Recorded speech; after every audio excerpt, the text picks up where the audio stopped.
Okay, for recording purposes, today is December 9th, 2021. Our PECU resident, Julia, okay, is presenting today. All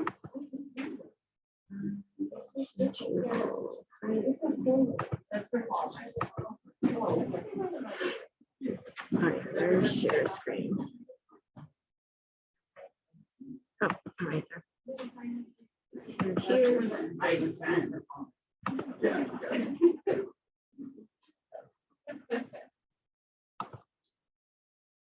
you have notes or do you need like the presenter view or anything? It might be better. Let me try for so just so you see just this slide. Okay. I don't really. Let's see what's one shot. That's fine. I can get rid of this. Oops. Okay, perfect. All right, everybody. Okay. Okay. I think you all know me by now. I'm Julie. Thanks for all your hard work the last 2 weeks. I'm going to talk a little bit more about malignant hyperthermia. I know we talked about it a little bit just now with the scenario, but we'll get a little bit more into what causes this and who's at risk and review the treatment that we just practiced with Dr. Davis. So basically, what is malignant hyperthermia? The name only explains part of it. Hyperthermia is part of the presentation, but really what this is a hypermetabolic crisis that's caused by deranged calcium signaling in the skeletal muscle, which then leads to sustained muscle contraction, and then all of these subsequent things like the hyperthermia, rhabdomyolysis, acidosis, hyperkalemia, and ultimately can lead to life-threatening things such as cardiac arrhythmias or DIC. It's fortunately a very rare thing that we encounter, but it does happen. It's a little bit more common in pediatric patients undergoing anesthesia, about 1 in 12,000, and for adults, about 1 in 40,000. There is a hereditary susceptibility that is a defect in the ryanodine receptor, which we'll talk about more. It's part of your skeletal muscle, and it is inherited in autosomal dominant fashion. So if anybody has a first-degree relative of who has had this, that's quite concerning because the chances that they have inherited the susceptibility is pretty high. Although even those who have inherited some variant of this receptor that can cause a person to have MH, the expression of that type of receptor is variable. So you may not, someone may have it and you didn't know that a relative had it, even though that relative underwent multiple general anesthetics. So it's not totally predictable, but we know that there is a hereditary component. So here we'll talk a little bit about the pathophysiology of what causes this crisis. So basically, what happens is a triggering agent, which we'll go through a list of them on the next slide, but many of the things that we give with general anesthesia can be triggering agents. And those will directly interact with receptors in the muscle. So what this figure is showing is a muscle cell, and when one of your motor neurons talks to your muscle cell, we have a propagation of an action potential down the muscle cell, which usually causes an interaction with this dihydropyridine receptor on the surface of the cell, which then interacts with the ryanodine receptor, which is the one that is mutated in people who are susceptible for MH. And that is important because it sits on this little bag of calcium inside the muscle cell. And with a normal muscle contraction, this interaction is self-limited, allows calcium to flow out of this bag, and then that subsequently causes contraction of the muscle apparatus.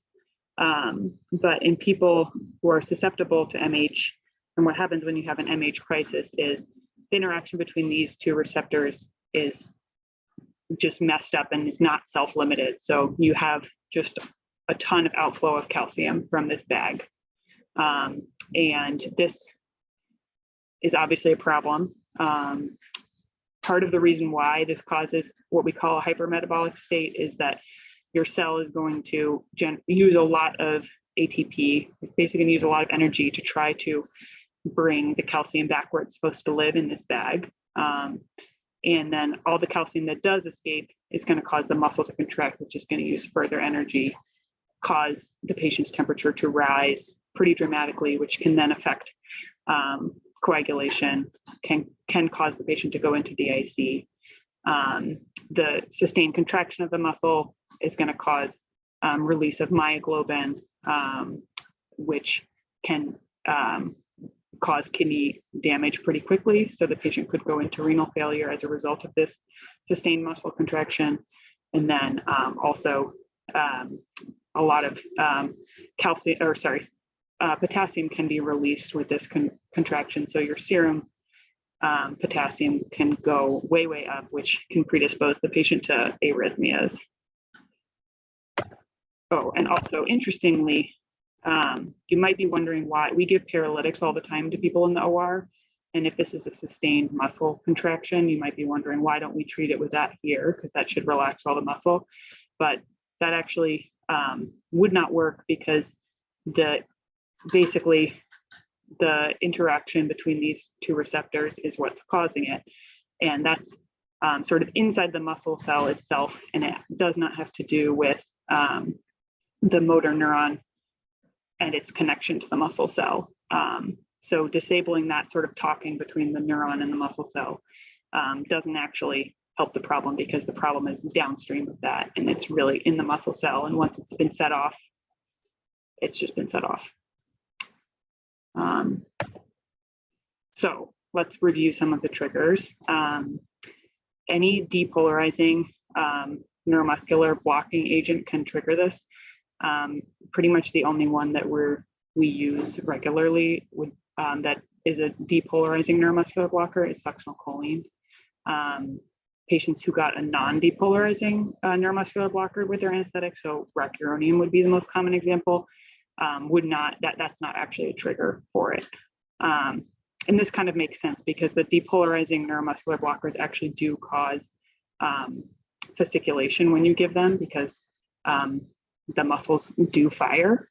So you can sort of remember that, because what this whole disease process is just tons and tons of muscle contraction. So we're giving them something that can sort of set that off. And then this one's a little bit less obvious to understand, but all of the volatile anesthetics that we use can cause this. So most commonly what we'd be using here would be isoflurane and sevoflurane, but if you're working at a different hospital where they're using desflurane, that could also be a trigger. The most notable exception, nitrous oxide is not a volatile anesthetic, and it does not cause malignant hyperthermia. So that would be a safe thing to give to somebody who has a history of this. Clinical presentation. The earliest signs are actually not as obvious or not as intuitive given the name. The hyperthermia and the muscle rigidity are actually late signs. One of the first things that you'll see will be hypercarbia. So if the patient's still in the operating room and still connected to end-tidal CO2 monitoring, you'll see a pretty significant rise in that. But if the patient is not intubated, is breathing spontaneously, that will present as the patient just breathing really quickly, because their body will try to breathe off all of this extra CO2 that's resulting from this hypermetabolic process. Along with that, you're going to have profound sympathetic stimulation. The patient will be tachycardic. They may be sweating. You can also see skin mottling pretty early. And then later signs are going to be the ones that are a little bit more obvious and might just be really tell you what this is actually MH. They're a little bit more specific to MH.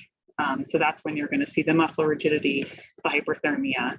And if you're checking labs, you'll see evidence of rhabdomyolysis. You might see evidence of DIC, hyperkalemia, and hopefully all of this has been caught before you get to the point where you're going to be developing arrhythmias. But if all of these things are not recognized and treated quickly, that is what can happen next.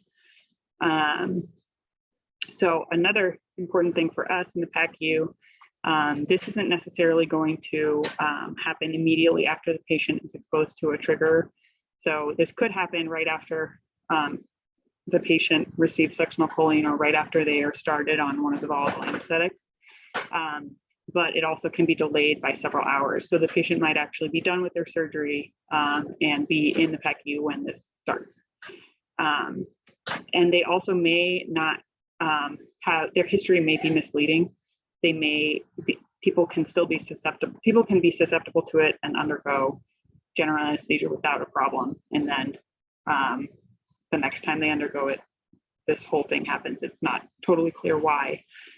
So just because somebody has had safe general anesthesia in the past doesn't rule out the possibility of them developing MH in the future. And then another thing that is interesting to note, just when you're thinking about the patient's risk factors, we talked about if anyone in their family has had this in the past, that's a big warning sign.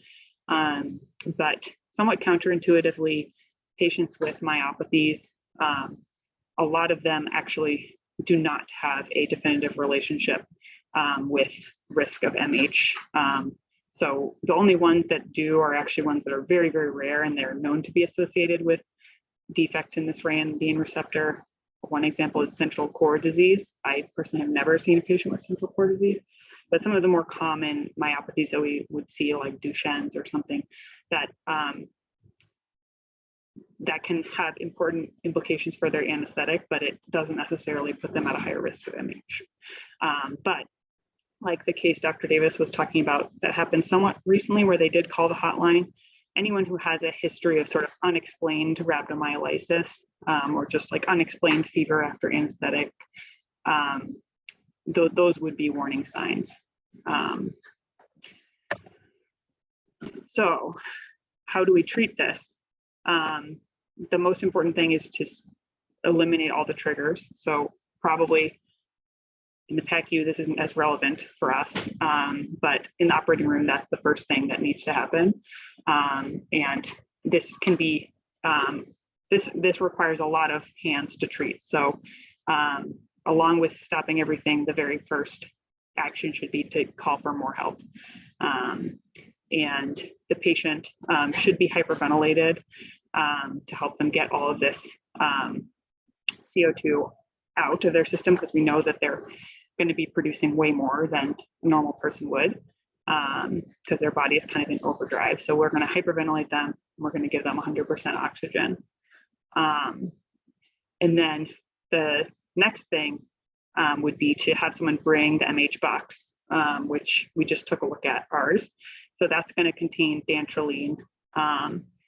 And there's two different formulations of this. So we're going to go through both because I guess we have both boxes. We have boxes here that contain dantrolene, and we have boxes here that contain Ryanodex. It's basically the same treatment, but different formulations that require basically different dosing. So we'll go through that. Our MH, we have an MH box at the OR front desk. So if you're in a situation where someone says, go get the MH box, that's where it is. And the mechanism by which dantrolene works is not well established, but it is known to bind to this ranitidine receptor. So somehow that helps us reverse this process where the muscle cell is just dumping all of its calcium. The initial dose is going to be 2.5 mg per kg, and that should be given as fast as possible. If you're going to give the patient 5 minutes to see signs of a response, so that would be evidence of decrease in their end tidal CO2 or their respiratory rate if they're breathing spontaneously, and decrease in their heart rate. And if you're not seeing those things within 5 minutes, you're going to give another dose. The source that I was looking at recommended the repeat doses be slightly lower at 1 mg per kg, but the Stanford manual is saying to just keep with the 2.5 and keep going, which I think is a little bit easier to remember. So I think both are reasonable. I would just stick with the Stanford. This is a little bit newer than the source I was using to make this. The biggest thing about giving dantrolene is that it's like pretty cumbersome, especially if you're using the older formulation of dantrolene and not the Ryanodex. So one person should be designated to preparing it. If we're using an MH box that has the old version of dantrolene, the box will contain many vials of this. There'll be 6 boxes with 6 vials, and the vials contain 20 milligrams each. And so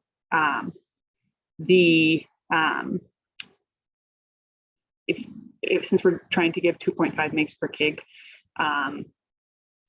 if you only have 20 milligrams in a vial, you can see that you're going to have to give a lot of vials. You're going to have to give a little, like 12 and a half vials to the patient just to get the initial dose in, which is why you need to have at least one person designated to this task, because it's just a lot that you have to give. And the dantrolene comes in a dehydrated form along with some mannitol, and that needs to be reconstituted with sterile water, which should also be in the box. And so if you're using the old dantrolene, each vial will be dissolved in 60 mLs of sterile water. So now we have these big 60 ml syringes, and we have to give 12 and a half of them to the patient, which is just going to be a huge chore.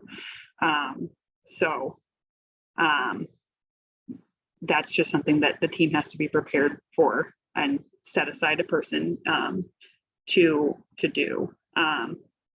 Fortunately, we also have a newer box that contains Ryanodex, which also contains dantrolene, but it's just a different formulation, which is much more concentrated. So each vial, instead of containing 20 milligrams of dantrolene, it contains 250. So for our theoretical 100 kilogram patient, one vial is one dose. And it only needs to be reconstituted with 5 mLs of sterile water as opposed to 60. So this is just way better. Ideally, this is the box that's going to be used. I don't know if it's clear on our boxes which contains Our which. boxes have the Ryanodex. Okay, I think we had one out there that was the one that we got from the OR front desk has the Ryanodex. Ryanodex. Okay, so probably this is what's going to be happening. I think it still makes sense to designate somebody as the dantrolene preparer, even though this is not that big of a deal with just diluting into 5 mLs, because either way, the Ryanodex is sort of the definitive treatment, and you're going to have to be giving, most likely are going to have to give more than one dose, and you want to give it within 5 minutes.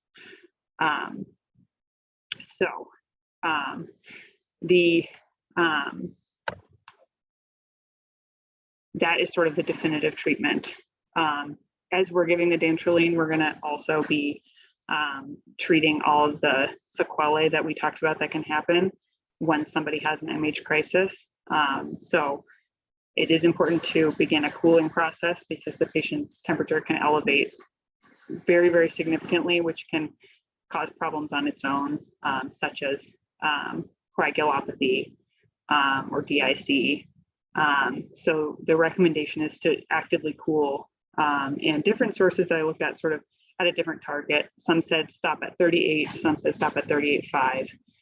So you don't need to get the patient even to a normal temperature or colder than normal temperature. The idea is to just prevent them from getting like really, really, really warm, because that can rapidly happen. And ways that we do that would be with surface cooling. So I don't actually know if we have access to the like Arctic suns down here, but that would be one way. I don't know if OR has them, but I don't know. So, yeah. we just said we would pack the patient with ice, just getting ice packs and or like buckets, whatever, like quickly to cool down, but I don't, maybe the ORN. Rapid sun. Yeah, I actually have, I've only seen them in ICUs, but that's something that can be called for. If controlling temperature is a problem, start with ice, but if it's not working, we can get a Arctic sun down here somehow, I'm sure. And then we are, part of the treatment is also to keep the patient making as much urine as possible. So we're most likely going to be giving the patient fluids, and those should be cold fluids if possible to help us with the cooling process. And if we're still struggling to get the temperature under control, gastric lavage can be considered. Some of the other things that we would be treating along with this is, first of all, the respiratory acidosis we talked about. We're going to hyperventilate the patient with 100% oxygen, whether they're intubated or if we're just masking them, or if they're breathing on their own. We'll support them with the non-rebreather. But the acidosis that happens is not just going to be a respiratory acidosis. It's most likely going to be combined respiratory and metabolic, and it can be profound and propagate quickly. So this is an example of a situation where actually treating with sodium bicarb is appropriate. So that's something that will be initiated sort of in concert with the giving of the dantrolene and the cooling of the patient. For treating the hyperkalemia that can present with this, interestingly, even though this is a disorder where your calcium levels are becoming super high, it is actually appropriate to treat with calcium chloride if the patient develops a life-threatening arrhythmia. So just keep that in mind, even though it's counterintuitive. Otherwise, we're going to treat the hyperkalemia as we usually do with insulin glucose, the sodium bicarb. We can also give albuterol like we did in the scenario to try to get the potassium level down. If the patient does go into a life-threatening arrhythmia, it's reasonable to treat with antiarrhythmics. The source I looked at suggested using lidocaine. You can also use amiodarone. I think the Stanford manual suggests starting with amiodarone. The only one that is important to avoid would be any calcium channel blocker. So that is sort of a specific, I guess these arrhythmias can be treated like any other, except that no calcium channel blocker should be given, because that can just cause the patient to become hemodynamically unstable in this scenario. In terms of the helping the patient flush out all of this myoglobin that is being produced by this huge muscle contraction, it's important to help the patient keep their urine output high. So our target is going to be much higher than it would be in the average surgical patient. We want to have at least 2 to 3 mils per kilo per hour of urine output. And the myoglobin is going to be cleared more effectively if the urine is alkalinized. So giving bicarb, as we did in that scenario, will also help alkalinize the urine. If the patient is not making any urine, that's important to note, because they may actually need urgent dialysis in order to correct their acidosis, their hyperkalemia, all the things that are going on. So if we're not able to do that by giving the patient a ton of fluids, then we might need to actually get dialysis started urgently. And then if the patient is showing signs of coagulopathy, it's most likely DIC caused by this hyperthermia, and we'll treat that by giving the patient blood products, specifically cryoprecipitate platelets and FFP. And then after the patient is stabilized, it's important to know that that we're not done. The patient can sort of go back into malignant hyperthermia within sort of a 24-hour-ish period, even after they were stabilized. This happens in as many as 20% of patients who have this crisis. So it's very important that they go straight from recovery to an ICU and stay there for at least 24 hours. And that dantrolene therapy should be continued. And it's just going to be continued at a slightly lower dose and given every 6 hours, unless the patient's showing signs that they're re-entering this crisis. And in the ICU, they should have close monitoring of their vitals, their urine output, their acid-base status, and their electrolytes, so that any derangements can be addressed quickly, because they can escalate and cause major problems, such as a arrhythmia that could be fatal. The ICU team should be trending their serum CK and myoglobin levels to sort of show that they start to downtrend, and that we are now getting to the point where the muscles are no longer producing a ton, and we're clearing it more quickly than it's being produced. The other thing that we didn't talk about that I wanted to quickly show was just this: there is an MH hotline. It's important to call this hotline early in the treatment of this, because this number is staffed 24/7 by some anesthesiologists with some expertise in MH, and so that person can basically guide you through the treatment algorithm and be helpful. This doesn't happen very often, and so a lot of I don't know how many of our faculty members have managed it before. I think there's probably a lot who have never. So it's good to get someone who has managed this before on the phone. And then they also have a website. And if you don't have access to the Stanford manual, they have their own sort of algorithm that's very clearly laid out that you can follow. So that's basically it. Any questions? You do fluid recess before you go to bicarb, or you use the simultaneously? I think simultaneously, yeah. Whatever can get started first. Yeah. I think one of the things probably the thing that is the most challenging with this is that there's a lot of things that need to happen all at the same time, which is why you need a lot of hands. I think probably the most important thing is hyperventilating, getting the triggers discontinued, which is probably not going to be an issue here in PACU, hyperventilating the patient and getting the dantrolene started, because that's the only thing that's going to actually reverse the process. But obviously, if you have a patient who's coding and there's a arrhythmia on the show, like the AED is showing you that there's an arrhythmia, you have to, if you don't address that, the patient could die. So basically, you just need a lot of hands.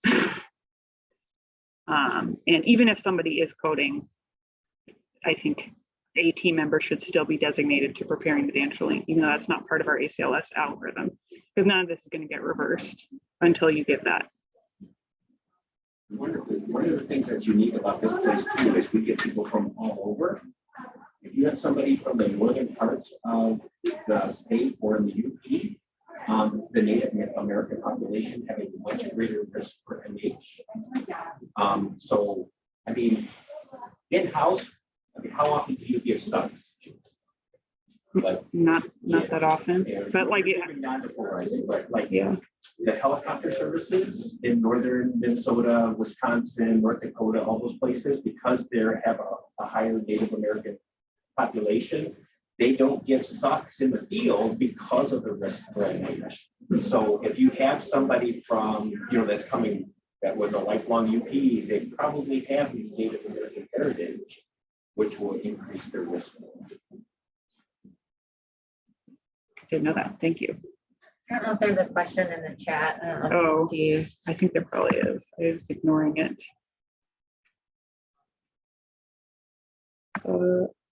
I have no idea how long this happened.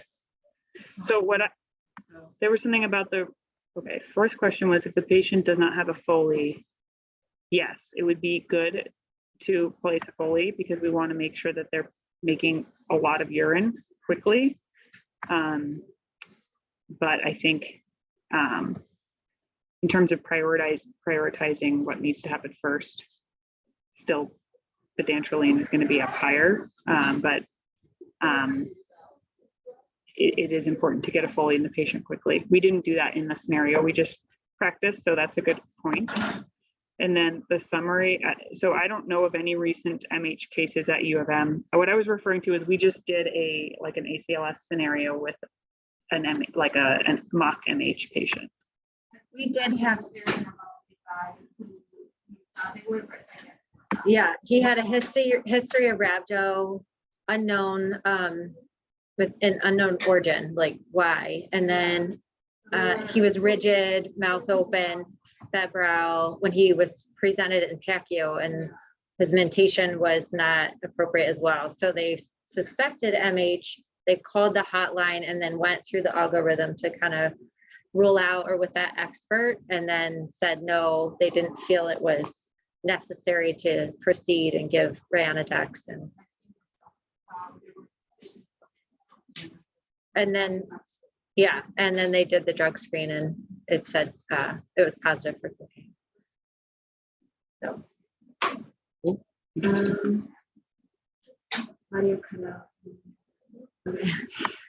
Any other questions, feedback, anything? If I don't know if the MH box is still over there, but open it up. It's cracked open. Look at it. All the stuff that you did, that you mentioned, the calcium, like bicarb, everything's in there. So that box is well equipped. We do have the Ryanodex, so we've moved from the dantrolene. So that's huge, because years past, it used to be like an assembly line of people like trying to reconstitute the dantrolene. Yeah, So it would be insane. that's clutch for like getting it in quickly and hopefully be able to reverse it. So does everybody remember where's our box at? Yeah. So, okay. Thank you. Thank you. Thanks, guys. Make sure you signed in. I'll send out a CE link later today. I will. Yep. I'll make sure we got attendance on the Zoom. So I will. So I'll close that out. But Okay, cool. I think we got everybody. Oh. Let's throw that away. Throw it away. You don't want it. You don't want it from memory. Okay. Thank you so much. We appreciate your time and putting it together. This is for you and our appreciation. So hopefully it's been a good 2 weeks. Yeah. About labs. So I think it was Margaret was saying about it. Yeah, Like Doppler and going with the patient. yeah. And I remember there was an email that it was sent at some point because we used to go with the patient and then we stopped because.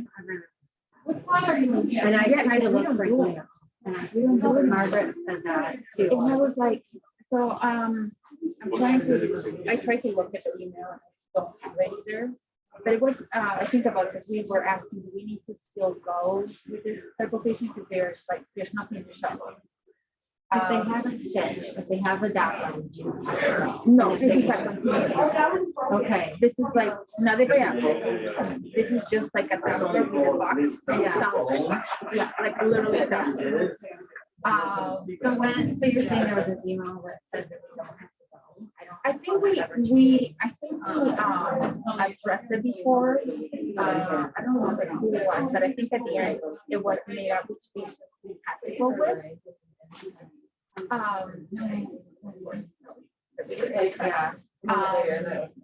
So then the other day, because we've been sending patients that way. So I'm like, well, that's not right. I don't think that's what's safe. Like I wouldn't help with her personally sending it to my patient office. Maybe they do have connected. What if something happened? Yeah. Before his patient, they're not there right away, to assess it if it's all active or not. Yeah. All that. I guess that would be the cost. Okay. So I'm totally fine with it. Like I either go or not go with And I teach the orientees to go. So if they're being told by preceptors to do different Check. We need to do it. So that's what I'm going to. It's like, can we readdress it and make sure that all the staff knows that, all flashes fall within our. Yeah. Colleen had sent me an email. This was, and I did find that one. It was back in March, I believe, that I forwarded to Margaret. And it was a question of like, do we go with these patients or not? And it's so I had responded and I said yes.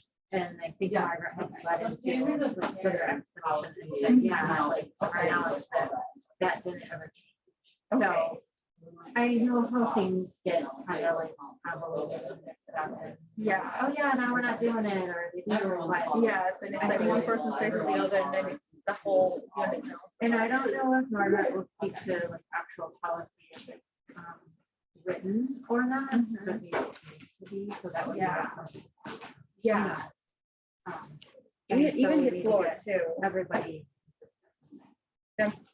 Email, they send the discharge nurses that I know.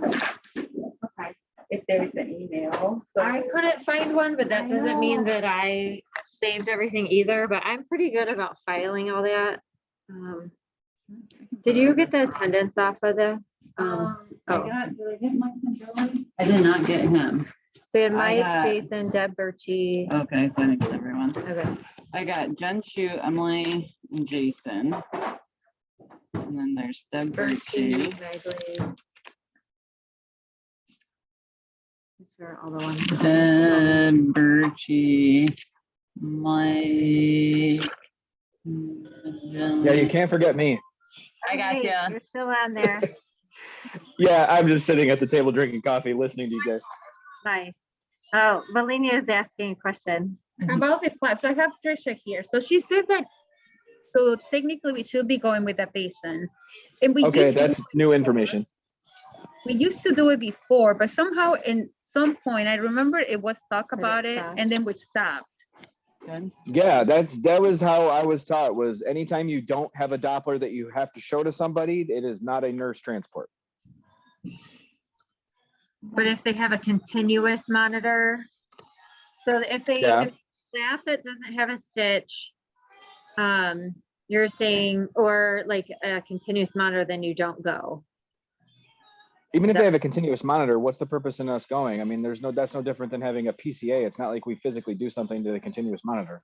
I think the point was like like if it became dislodged or whatever and it stopped, like, you know, it would come back on us as far as the PACU nurse to make sure it was like still attached and you could report off to that. But I was telling Belina that, like, obviously if it's not written policy, that we'll have to have Margaret address it one Yeah. way or another. So that way everybody's on the same page.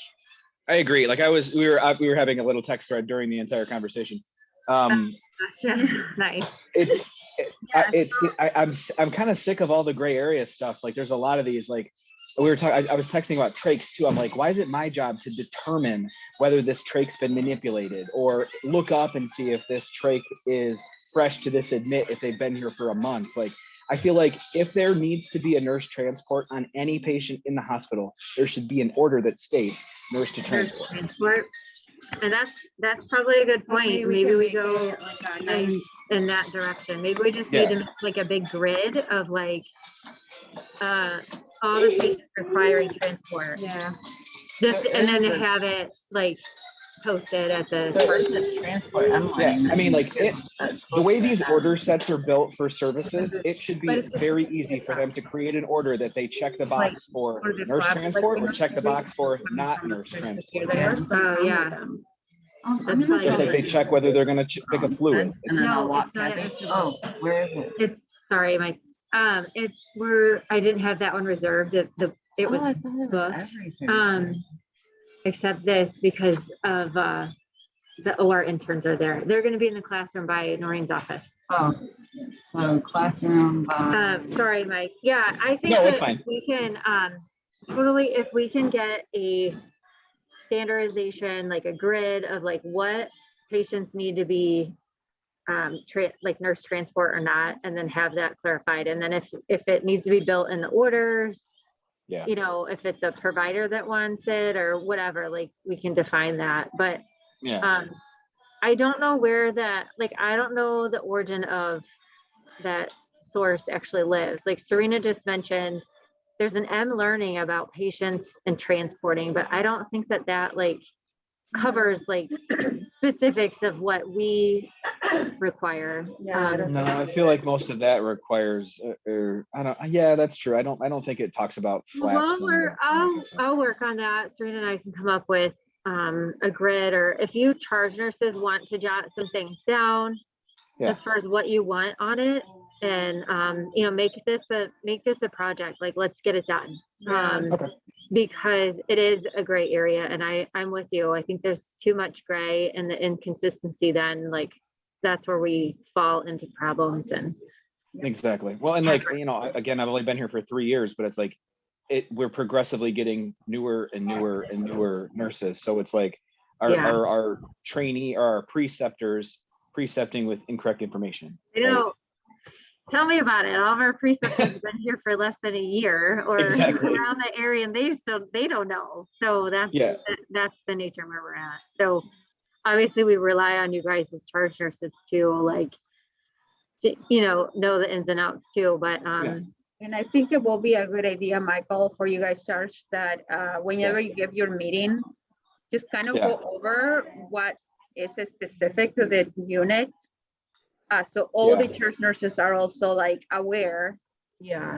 Yeah. mornings and afternoons, and they can like educate the staff again if there's like any type of peculiarity that sounds different. Yeah. Yeah. I'll try to bring it up in the next leadership meeting. So it's all of us combined. Perfect. All right. Okay.